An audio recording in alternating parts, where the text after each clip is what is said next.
que les gros salaires lèvent le doigt. Voilà un classement qui ne manquera pas de faire parler, celui des chefs d'entreprise français les mieux rémunérés. Et en plein débat sur la taxation des super profits, il y a un climat social plutôt tendu. Le palmarès annuel du cabinet Proxinvest tombe à pic ou mal. C'est selon la rémunération des patrons s'est envolée l'an dernier. Barthélémy Philippe, on parle vraiment de revenus exceptionnels?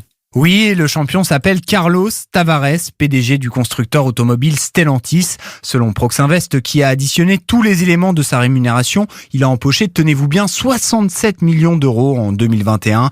Un salaire astronomique qui a décollé grâce à une part variable de rémunération exceptionnelle. Celle-ci est liée aux très bons résultats financiers de Stellantis dans le contexte d'après-Covid.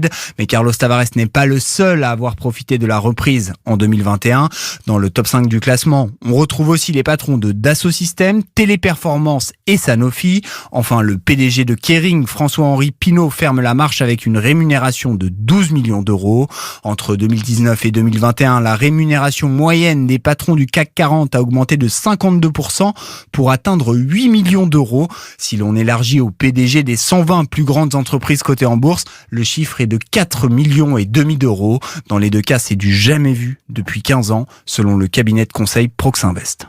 Barthélémy Philippe du service économie d'Europe 1. Et puis la crise sanitaire, on en parle toujours.